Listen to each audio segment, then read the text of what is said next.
Welcome to The Forecast by Alex Ahom, connecting with people one story at a time. In this series, I'll be reviewing news the people in my network, are talking about. As a business founder, D&I consultant, and community builder, I know great content inspires. I'm going to react to today's story, and then Jazz, the AI, will read it aloud to you. We have so much to cover, so please like, follow, share, and let's get started.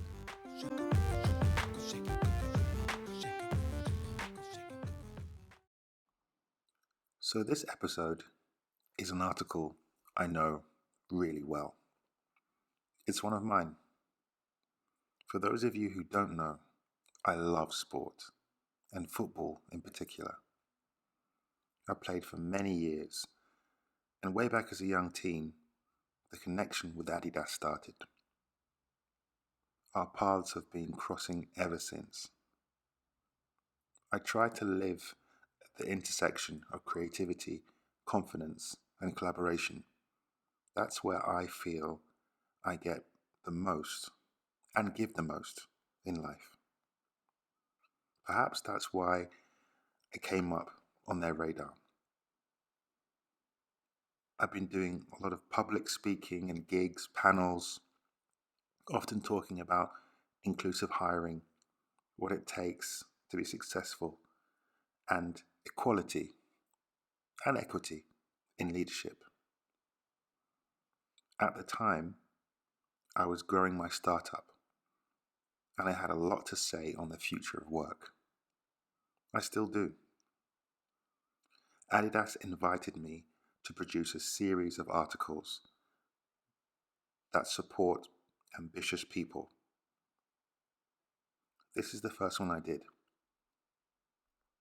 Remember, Jazz, the AI, will read through the entire article, but I just wanted to give some highlights and some key points. I have a really diverse background in more ways than one, both personally and professionally.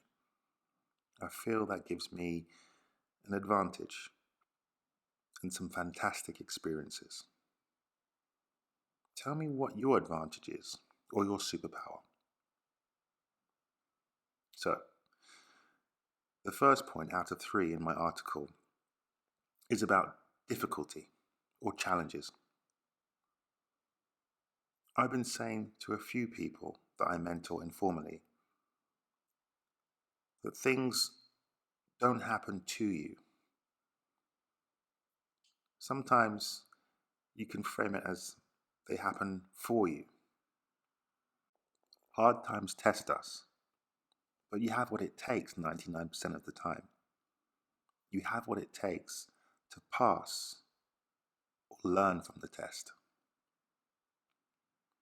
To all my hard-working professionals out there, think of yourself as a business athlete. Whether you work in sport or in business, communication, collaboration, and team get you a long way. On that point of team, get you a community, a group of people who care deeply about what you do. Sharing those responsibilities, those downs, those challenges, that helps build for the ups. No matter how great you are, you can't, you shouldn't go it all alone. I remember feeling lonely at work, so I reached out to some people on LinkedIn and other people in my network to build a community. Not only did I get what I needed, I realized I wasn't alone, and also I could help others in the process. I'm so glad I did that, and I'm still doing that now.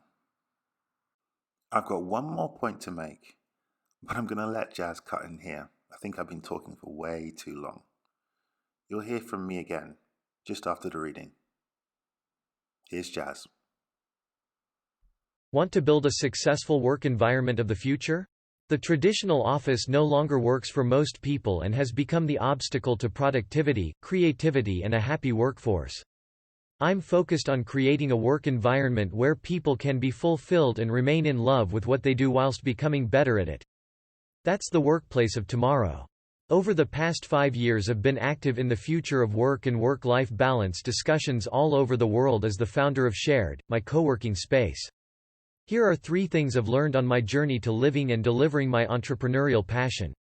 1. Let your working environment challenge you. Being active mentally and physically makes a difference. I've been in love with sport for as long as I can remember, but it wasn't until recently I realized the workplace can learn a great deal from the sporting world. Both are competitive environments where performance is everything. I've noticed the business athletes who pass through my co-working doors regularly challenge their peers. An increase in social interaction leads to more group engagement.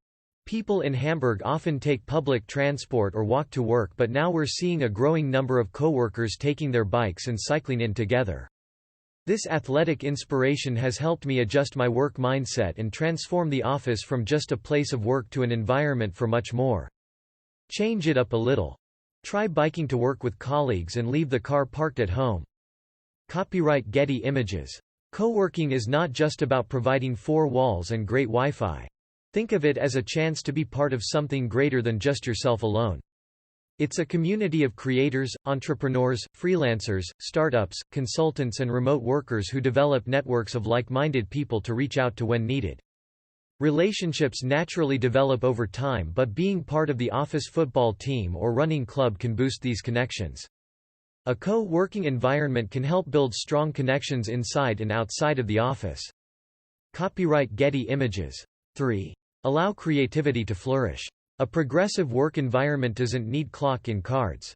Having more of an emphasis on providing the freedom to be innovative will see people starting at 10 a.m. and finishing at a non-conventional time. Some people work best after a yoga class or have that great idea on a walk in the park with their pet. Unleashing the constraints that most of the modern-day workforce have can improve productivity, reduces stress and allows creative energy to flow. The future workplace is less about the physical layout and more about how people feel at work. I'd encourage individuals and teams out there to define the right place and environment for their work, create it and change the game. Take your mind out of the office for a creativity boost. Hey, I'm back. And thanks for listening to Jazz. Of course, if you'd like to read this article for yourself, or any of the other articles I've done, please reach out if you need the link. So my third and final point in this blog was about getting creative. Find solutions. Look into where you can improve for yourself and others. When I realized I was having productivity dips at 3 o'clock in the afternoon, I stopped trying to fight it at my desk. I got up. I got some fresh air. Had some walking meetings. Found other ways to stretch my legs and to re-energize my mind. Know yourself and what motivates you. Now, this article was done some time ago.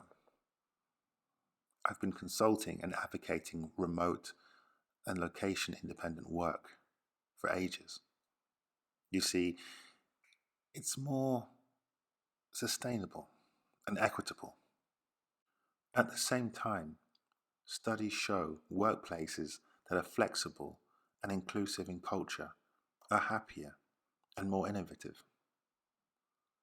Now, more than ever, what I started all those years ago is super relevant.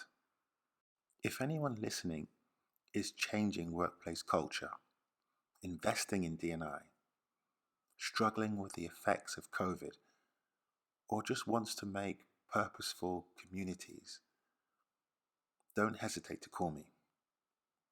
All this change in the world of work can't be undertaken alone or without people who might just have seen something you haven't. Successful work environments are a mindset, an opportunity, and they may not be what you're used to. I'd love to keep this conversation going. We have to. Work needs it. Thanks for listening. I really appreciate it. This is Alex Ahom on The Forecast. See you next time.